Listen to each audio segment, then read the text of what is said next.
لیکن یہ فکر میں کئی دفعہ سن چکا ہوں، لعنت اللہ علی الکاذبین۔ صاحب میں اپنے لیے خوش قسمتی کا باعث سمجھتی ہوں کہ آپ سے آج میری گفتگو ہوئی ہے، اور میں ایپیکس کا شکریہ ادا کرتی ہوں کہ انہوں نے مجھے اس لائق سمجھا۔ دردانہ مجھے باقی باتیں ساری آپ کی آواز اور خود آپ بھی ماشاءاللہ اتنی خوبصورت مجھے وہ لگا سارا کچھ کہ میں میرا جی چاہتا ہے کہ کبھی آپ سے پھر میں ملوں اور آپ سے سنوں میں پھر ترنم سے انشاءاللہ۔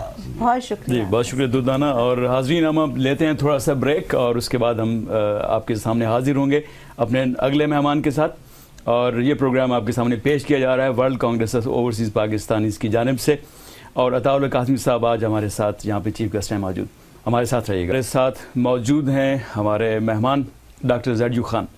ڈاکٹر خان کا شمار ان پاکستانیوں میں ہوتا ہے جنہوں نے برطانیہ کے اندر اعلیٰ ترین مقام تک رسائی حاصل کی، بیوروکریسی کے حوالے سے، سماجی خدمت کے اعتبار سے، اور ان کا نام بہت احترام کے ساتھ برطانوی حکومتی حلقوں میں لیا جاتا ہے۔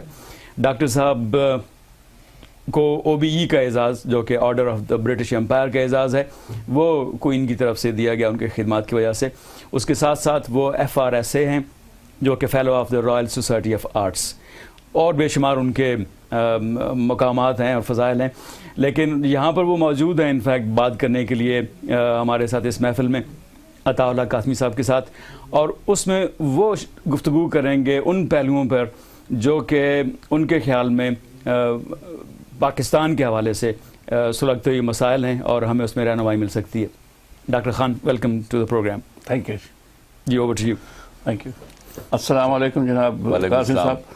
خان صاحب، یہ تھوڑا سا میں کہہ دوں کہ صرف برطانیہ میں نہیں، پاکستان میں بھی آپ کو بہت عزت سے یاد کیا جاتا ہے۔ بہت بہت بہت شکریہ آپ کا جی۔ میں بھی چاہوں گا کہ جی آج ٹی وی ایپیکس کی طرف سے اور اپنی طرف سے آپ کو خوش آمدید کہوں، برطانیہ آنے میں آپ کا خیر مقدم کروں، بڑی محبت۔ اور میں اس کی بڑی خوش قسمتی سمجھتا ہوں کہ آج جب ہم کلام ہو رہے ہیں تو بہت سے ایسے مسائل ہیں جو پاکستانیوں کو درپیش ہیں، پاکستان میں بھی، یہاں پہ بھی، اور میں چاہوں گا کہ آپ کا مشورہ اس پہ حاصل کر سکوں، کیونکہ میں نے اور آپ نے غالباً اپنی تمام زندگی اسی میں گزار دی ہے، اور یقینی طور پر سیاست، معیشت اور سماجی معاملات میں، ڈپلومیسی میں آپ گہری نظر رکھتے ہیں اور قدر کی نگاہ سے دیکھے جاتے ہیں، اور غالباً لوگ آپ کو بہت سیریس بھی لیتے ہیں۔ تو قاسمی صاحب، یہاں پہ جہاں تک زندگی اور مسائل ہیں ان کا تو چولی دامن کا ساتھ ہے۔ پاکستانیوں کو جو مسائل البتہ درپیش ہیں وہ کچھ تو ایسے ہیں جو سمجھ سے بالا تر ہیں، کچھ ایسے ہیں جو پاکستان میں پاکستانی حل کر سکتے ہیں، اور کچھ ایسے ہیں جو برطانیہ میں رہتے ہوئے پاکستانی جو ہیں، جو پاکستانی نژاد برطانوی شہری ہیں، وہ کر سکتے ہیں اور بہت ملک کی خدمت کر سکتے ہیں۔ میں چاہوں گا کہ آپ سے یہ مشورہ لوں، آپ سے اس بات ہو سکے کہ پاکستان میں جو ہمیں مسائل درپیش ہیں اس وقت، ان کا حل کہیں سیاسی موجود ہے، کیونکہ جہاں تعلق ہوتا ہے آمریت کا، جہاں تعلق ہوتا ہے عسکریت کا، اور جہاں پہ سیاست کی بات ہوتی ہے، تو بات کوئی اتنی گڑبڑ ہو گئی ہے کہ ہمیں سمجھ نہیں آتی کہ سب سے زیادہ اہم کون سی چیز ہے جہاں پہ دیکھا جائے، اور ہم پچھلی چیزوں کو اگر چھوڑ دیں ایک منٹ کے لیے، دیکھیں کہ آئندہ مستقبل کے لیے پاکستانیوں کو پاکستان میں کیا کرنا چاہیے، بڑی اچھی بات، اور انہی پاکستانیوں کو یہاں رہتے ہوئے اپنے ملک کا اقوام عالم میں مقام بلند کرنے کے لیے کیا کرنا چاہیے۔ اس سلسلے میں آپ اگر سب سے پہلے تو آپ کا بھی شکریہ، یہ میرے لیے اعزاز کی بات ہے کہ اس پروگرام میں آپ تشریف رکھتے ہیں، عارف تشریف رکھتے ہیں، اور یہ میرے لیے واقعی عزت کا مقام ہے۔ جب آپ نے کہا نا کہ آپ سے مشورہ کرنا ہے تو میں لرز کے رہ گیا۔ مجھے اکثر فون آتا ہے لوگوں کا، قاسمی صاحب وہ آپ سے ملنا ہے، ایک مشورہ کرنا ہے آپ سے۔ اچھا، مشورہ یہ ہوتا ہے کہ مجھے آپ فلاں نوکری دلوا سکتے ہیں کہ نہیں، یعنی وہ مشورے کا لفظ استعمال کرتے ہیں اس کے لیے۔ باقی آپ نے جو باتیں کہی ہیں میں اس کے لیے آپ کا ممنون ہوں۔ میرے خیال میں جو اوورسیز پاکستانی ہیں ان کی بات بعد میں کرتے ہیں، ٹھیک ہے۔ پہلے جو ہم پاکستان میں رہتے ہیں، وہ اقبال ساجد کا ایک شعر ہے کہ جہاں بھونچال بنیاد فصیل در میں رہتے ہیں، ہمارا حوصلہ دیکھو ہم ایسے گھر میں رہتے ہیں. بہت تو ہم لوگوں کا کمال تو یہ ہے کہ ہم مجدار کے بیچ میں ہیں اور طوفانوں کا مقابلہ کر رہے ہیں. لیکن میں آج آپ کو ایک خوشخبری سنانا چاہتا ہوں میں، کیونکہ مجھے پتا ہے آپ کو بھی پاکستان کے حوالے سے اتنی ہی تشویش ہے اور آپ کے دل میں بھی پاکستان کے لیے اتنی ہی محبت اور اتنا ہی درد ہے جتنا میرے دل میں ہے یا عارف کے دل میں ہے. وہ یہ ہے کہ کچھ انڈیکیٹرز ایسے آ رہے ہیں جس سے یہ اندازہ ہوتا ہے کہ ہماری جو مشکلات ہیں اور ہم جس گرداب میں پھنسے ہوئے ہیں ان میں سے نکلنے یا ان کے کم ہونے کے شواہد دکھائی دینے شروع ہو گئے ہیں. مثلا جب سے میں نے ہوش سنبھالا ہے میں نے میڈیا کو غلامی دیکھا تھا. میں نے یعنی ہوتا یہ تھا کہ ایک پی ٹی وی ہوتا تھا، وہاں سے ہمیں یہ خبریں سنائی جاتی تھیں کہ مشرقی پاکستان میں مکمل طور پر امن و امان ہے اور ہم فتح کے پھریرے لہراتے ہوئے وہاں تک پہنچ گئے ہیں، اور اچانک اگلے منٹ میں یہ اعلان ہوتا تھا کہ سکوت ڈھاکہ ہو گیا اور ہم نے ہتھیار ڈال دیے. لیکن پھر جو صحافیوں نے ایک صحافت کی جنگ لڑی آزادی کے لیے، اور پھر پرویز مشرف کے دور میں وہ میڈیا کو کافی آزادی بھی ملی، اور اب یہ آزادی جو ہے مجھے تھوڑی سی بے لگام بھی نظر آتی ہے. یعنی لیکن کل وہ جس محفل میں ہم بیٹھے ہوئے تھے وہاں بھی میں نے عرض کی تھی کہ شروع میں جب پنجابی میں یہ کہتے ہیں نا کہ ہوچھا جٹ کٹوری لبی پانی پی پی اپ رہا، تو ابھی ہمارا یہی حال ہے ہمارے میڈیا کا کہ نیا وہ پیالہ پانی والا ملا ہے ہمیں. تو لیکن اب خود احتسابی کا عمل بھی شروع ہو گیا. بہرحال ایک اچھا انڈیکیٹر یہ ہے کہ ہمارے جو پریس ہے وہ آزاد ہو گیا ہے، اور جب پریس آزاد ہوتا ہے تو پھر کوئی خامی کوئی خرابی چھپی ہوئی نہیں رہتی، اور جب کوئی خرامی سامنے آ جائے پھر اس کا حل بھی جو ہے وہ نظر آنے لگتا ہے. ہم لوگوں کی خرابی یہ ہے کہ ہم لوگ اپنے گھروں میں بھی آپ نے دیکھا ہوگا عموماً رنگ دار تولیہ رکھتے ہیں، سفید تولیہ نہیں رکھتے. جی بالکل. کیونکہ سفید تولیہ جو ہے اگلے دن دھونا پڑ جائے، اس پر ہمیں دھبے نظر آ جاتے ہیں. تو اب پریس کے ہوتے ہوئے پریس جو ہے یہ ایک رنگ دار تولیہ نہیں ہے، یہ سفید رنگ کا تولیہ ہے. پہلی بات یہ. نمبر 2، جوڈیشری جو تھی ہمیشہ وہ ہماری غلام رہی، اور انہوں نے ہر غیر آئینی جو اقدام تھا اس پر مہر تصدیق ثبت کی اس نے، اور یہ ایک بہت بڑا ہمارا فلا تھا جو ہماری قومی زندگی میں تھا. اب الحمدللہ جوڈیشری جو ہے وہ بھی آزاد ہے. پچھلے دور میں وہ بھی تھوڑی سی بے لگام ہوئی تھی، لیکن اب جو نئے چیف جسٹس ہیں وہ میرے خیال میں کافی متوازن طور پہ وہ چل رہے ہیں، میرا یہ خیال ہے. نمبر 3، ہمارا ایک بہت بڑا مسئلہ ہوتا تھا آرمی کے حوالے سے، اور یہ سمجھا جاتا تھا کہ ہم بلڈی سیویلین ہیں اور آرمی جو ہے وہ ہر فوقیت رکھتی ہے، وہ ایک مقدس گائے ہے جس کے بارے میں کوئی بات. لیکن اب ایسا نہیں ہے. اب میرے خیال میں ہماری جو فوج ہے جس پر ہمیں فخر ہے، بجا طور پر فخر ہے، وہ ہماری سرحدوں کی حفاظت کرتی ہے اور ہمارے لیے اپنی جانیں قربان کرتی ہے. تو ان کو 100 دفعہ میرا سلام پہنچے ان کو. اب یعنی یہ دور شروع ہوا ہے جنرل کیانی کے دور سے. آہستہ آہستہ انہوں نے ایک جو برف تھی نا ان کے دور میں پگھلنا شروع ہوئی ہے. اور اب اس وقت جو میں محسوس کرتا ہوں کہ سول ملٹری جو ریلیشن شپ ہے وہ پہلے سے بہتر ہے. تو یہ 3 انڈیکیٹرز ایسے ہیں جو میرے خیال میں بہت خوش آئند ہیں. چنانچہ میں اب تو کم از کم پر امید ہوں کہ آگے چل کر اب باقی بات رہ جاتی ہے ہمارے موجودہ مسائل جو ہیں. اس سے پہلے جی خان صاحب میں آپ سے یہ پوچھنا چاہوں گا، یہ جو 2 باتیں آپ نے کی ہیں جی، ایک تو میڈیا جو ہے وہ آزاد ہو گیا ہے، جی ہاں، اور کسی نے کیا خوب کہا ہے کہ جی آزادی افکار ہے ابلیس کی ایجاد.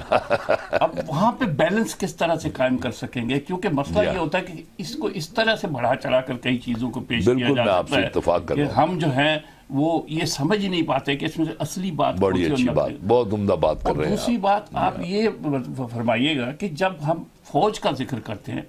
فوج تو پاکستان، حکومت پاکستان ریاست کا ایک آرگن جی بالکل، اور سب سے اہم ترین ہے. اور ہمیں جس طرح آپ کہتے ہیں پوری قوم کو فخر ہے، فخر ہے، وہ بہت اچھے، سب سے اچھا ڈسپلن انسٹیٹیوٹ جو ہے وہ وہی ہے. اور ہم چاہتے ہیں کہ باقی انسٹیٹیوٹس بھی ہیں جو اپنے اپنے دائرے میں اپنے دائرے میں اس طرح کام کریں جس طرح فوج کر رہی ہے، اور اس کو ہم اس کی فالوئنگ کریں. لیکن یہ بات سمجھ نہیں آتی، کیونکہ یہی سمجھ نہیں آتی جب میں تبصرے سنتا ہوں تو نظر آتا ہے کہ فوج شاید کوئی اور چیز ہے اور حکومت پاکستان کوئی اور چیز ہے. خصوصی طور پر جب ہم طالبان سے بات چیت کرنے کی یہ بات چیت کرتے ہیں یا ان کے بات چیت کے ذکر ہوتا ہے تو یہ فرمائیے گا کہ وہ کس طرح سے ہم انہیں ایک پیج پہ لانے کی، قوم کو ایک پیج پہ لانے کے، انہیں یہ بتایا کہ حکومت پاکستان جو ہے وہ ایک سپیریئر اتھارٹی ہے اور فوج بھی اس کا ایک حصہ ہے اور اس کو سمجھا جائے. بہت عمدہ بات ہے. آپ کی بات کے دو حصے ہیں. ایک تو آپ نے یہ فرمایا کہ میڈیا جو ہے وہ ہمیں کنفیوز کرتا ہے، واقعی کنفیوز کرتا ہے، اس میں کوئی شبے والی بات ہی نہیں ہے.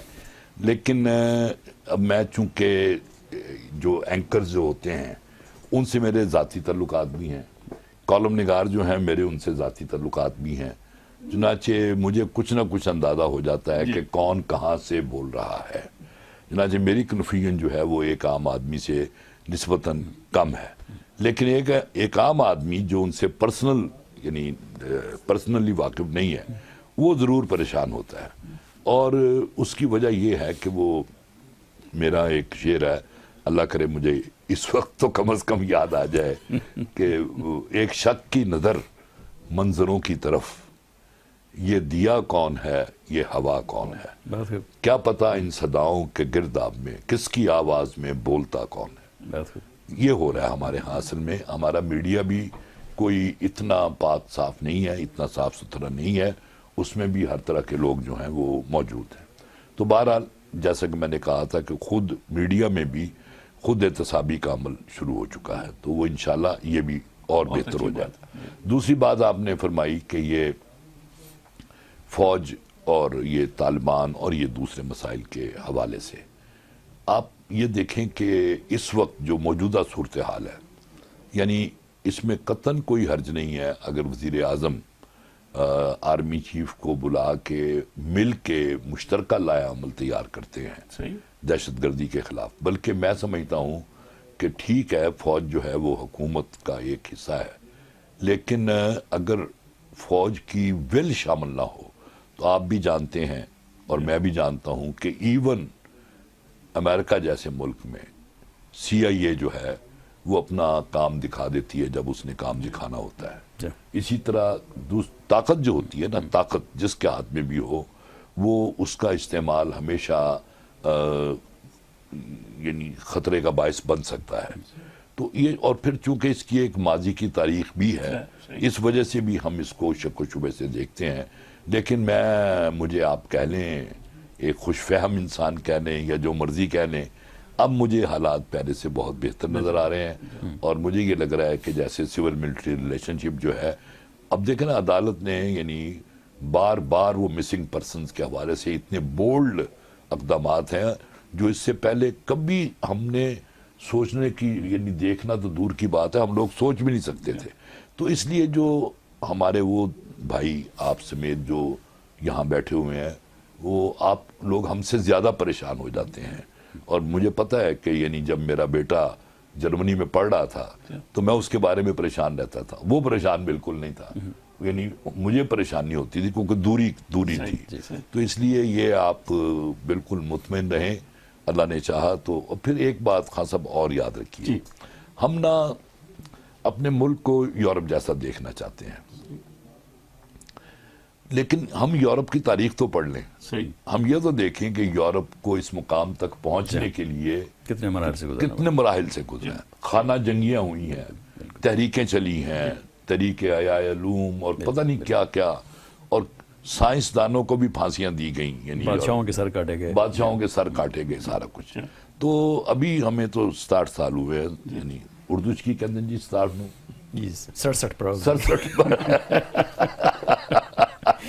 67 وزر. مجھے اس طرح کی اردو بڑی عجیب لگتی ہے ویسے، جو مزہ سٹارٹ کہنے میں ہے. اینی ہو، تو وہ ہوئے ہیں. تو ہم